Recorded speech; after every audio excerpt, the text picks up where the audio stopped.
morning, or depending when you're watching this, good afternoon, good evening, or good night. My name's Ross, and as always told, out of Voice of Radio. So today, I'm going to be showing you the Mewtwo Mew deck, with which Henry Brand just went and won the 2019 Pokemon Trading Card Game World Championships. We thought Mewtwo Mew would be one of those decks to watch coming into this weekend, and ladies and gentlemen, it proved itself absolutely to be. Of course, this is very interesting in that it's another deck that's gone and won the World Championships the very first day, really, that it's legal. At least the first weekend. Gardevoir went and did that a couple years ago, incidentally. So Mewtwo Mew then. Oh, actually, as a side note, first ever Australian World Champion, which is kind of cool. So Mewtwo Mew, what does it actually do? Well, it's got a perfection ability. And the perfection ability says that it may use the attacks of any Pokemon GX or EX, although bear in mind no EXs were legal at the Pokemon World Championships this year, either in play or on the discard pile. So the theory here with Mewtwo Mew is incredibly simple. Pile enough energy on and get a bunch of Pokemon in your discard pile or on your bench. Largely you want them in the discard pile. And then roll. And just select different attacks to try and win. And honestly, the number one option seemed to be this weekend, Latios. You see, Latios GX, which also incidentally came around in Unified Minds, has an attack for 1 Psychic and 2 Colorless Energy, which does 120, but more importantly, prevents all damage from Tag Team GXs, or Tag Team Pokemon. There are no non-GXs at the moment, maybe one day, during your opponent's next turn. And given that the other big decks included Pikachu and Zekrom and Reshiram and Charizard, not to mention the mirror, i.e. people playing the same deck, yeah, pretty fair assumption here that you're going to be playing against a bunch of tag teams. So what you get to do here is just copy Latios' Tag Purge and make sure that your opponent just cannot attack. Now, in terms of the energy here, really, we're looking at Welder. Welder was the star card of the weekend. It allows you to attach 2 fire energy from your hand to one of your Pokemon and then draw 3 cards. Very cool. So what you would do here is just use that to accelerate the energy onto Mewtwo Mew, and you'd be rolling. Now, there were a couple of psychic energy in this deck, as there were in most of these Mewtwo Mew decks. Because as well as Latios, there were a bunch of other Pokemon that needed 1 psychic energy, and it's always 1.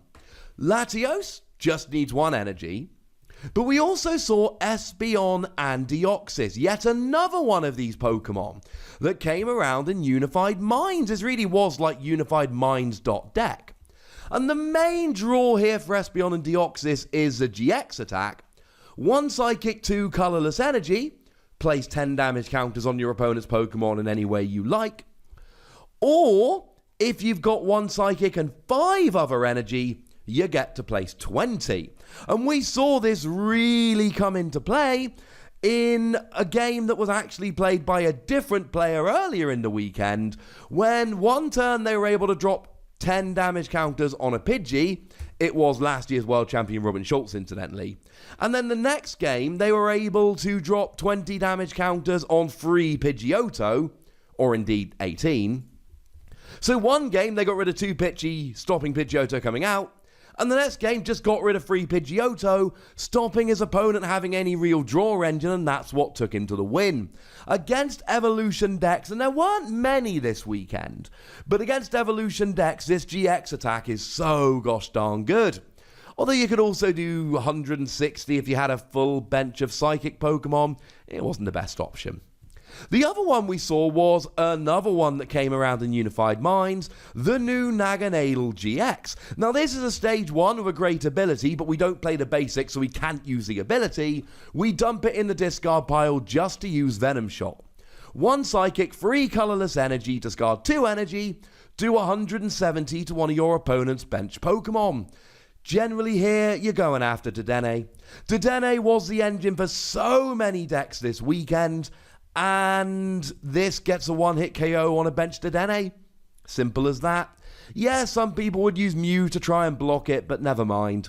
Frankly, it's a great attack, and if they are playing Mew, then don't use it. Simple. And then the other Pokemon used either entirely fire or colourless energy. We saw Solgaleo. Now this was the second Solgaleo. Does 120 damage for 2 energy and attaches 2 energy from your discard pile to one of your bench Pokemon.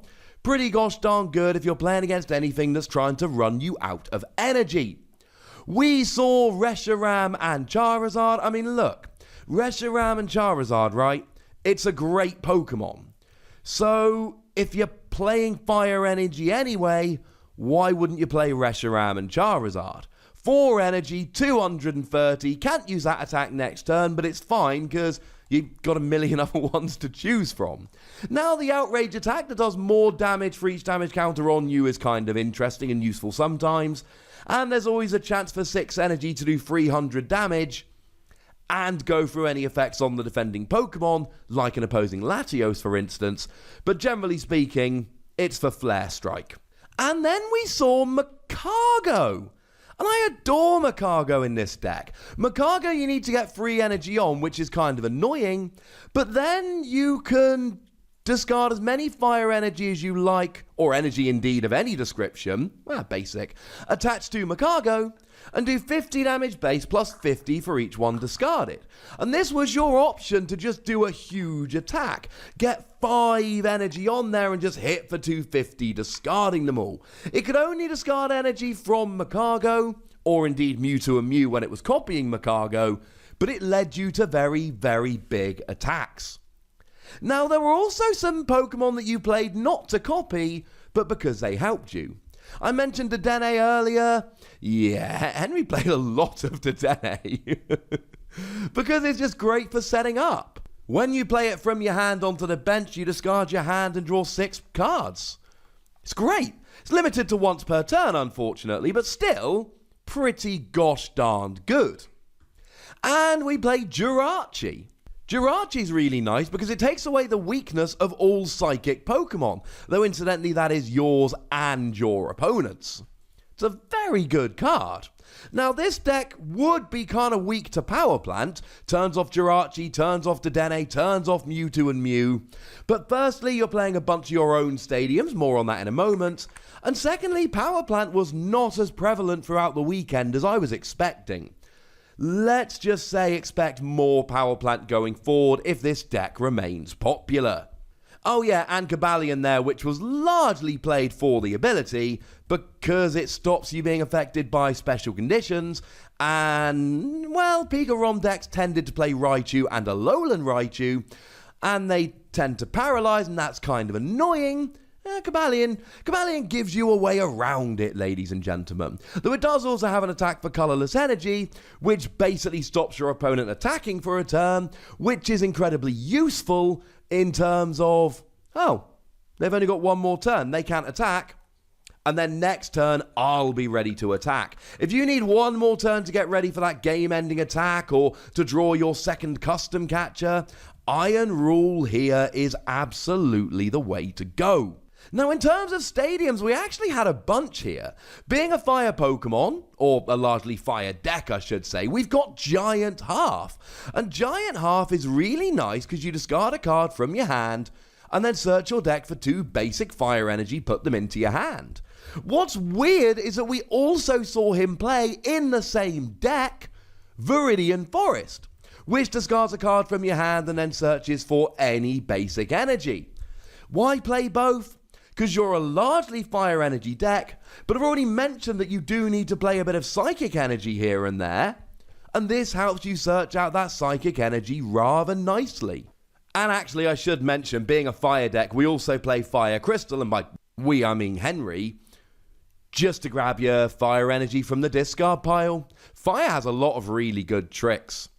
Now, we did talk about needing to get some of these Pokemon in the discard pile. The basics, if you're not going to attack with them, you want to attack with Mewtwo and Mew, worth getting them in the discard pile. Although, incidentally, Latios being a basic and only giving up 2 prizes, you could potentially attack with that one in some games. But also you got these evolution Pokemon that need to be in the discard. Well, I've already mentioned Giant Hearth, I've already mentioned Viridian Forest, but we have a couple of other ways to get rid of these Pokemon from your hand and put them into your discard pile.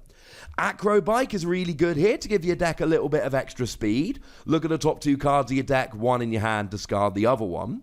And really weirdly here, we actually saw Electromagnetic Radar. Now, Electromagnetic Radar is not a card we were expecting to see in a non-lightning deck. Lets you discard 2 cards from your hand, and then search for 2 in any combination of Lightning GX and EX Pokemon. But this deck really relied on Dedenne to get set up, played a bunch of Dedenne, and that's really the only target in the deck, at least that I could see. But it's still good enough, and that's what I love about this. Speaking of Pokemon search that discards cards from your hand, we also saw Mysterious Treasure. Discard 1 card from your hand, search for a Psychic or Dragon Pokemon. There were a few more options there. And while we're talking about Pokemon search, we should give a shout out to Cherish Ball here. Just lets you search your deck for Pokemon GX. And then of course you can discard it in one of the myriad ways we saw, so that you can then copy it with Mewtwo and Mew. And then a couple other trainer cards that I think is worth pointing out here. Bill's Analysis lets you look at the top 7 cards of your deck, find 2 trainer cards and put them into your hand. Good for digging for all of these trainer cards we've just been talking about. Pokegear lets you look at the top 7 cards of your deck, find a supporter card and put it into your hand. It's actually amazing, especially when you're desperate for item cards, bills, or more often than not, to be honest, especially in the early game, grabbing those Welder. Getting the energy onto the field. I've talked about all the Pokemon that Mewtwo and Mew are copying, and you'll notice that they're not cheap attacks. We need Welder in the early game to get the energy on. This is what does it. And like every other deck, Custom Catcher was huge. Custom Catcher was a huge card this weekend, allowed you to gust Pokemon into the active if you played 2 of them at the same time. Though playing 1 did let you draw, still does in fact, until you got 3 cards in hand, which can be the difference if you're having a slow turn. Though you've got to play 2 at the same time and you can only play 4, so if you ever use one of these for drawing, that means you've got 1 gusting for the game. Using 1 really takes 2 away from being able to gust. Boo, etc. Congratulations to Henry Brand for becoming the very first ever Australian world champion with a very complicated, very awkward, very difficult to pilot deck. One that we expected to see coming into the weekend, but not, I believe, one that we thought would be played in quite this manner. But I would very much like to know what you think about this deck, so let me know in the comment section. Go nuts, be nice. And then make sure you like this video, subscribe to this channel, follow me on Twitter at TheWasi, and Twitch for some live action at twitch.tv/PTCGRadio. If you want to support the channel, get some bonus podcasts and all that, head on over to patreon.com/PTCGRadio, where you can do exactly that. And please do make sure you're checking out youtube.com/WasiPlays, where we talk about a whole bunch of games that don't even have any Pokemon in. But by far the most important thing, as always, look after yourselves till next time. Thank you very much for watching. My name's Ross, and you've been watching PTCG Radio.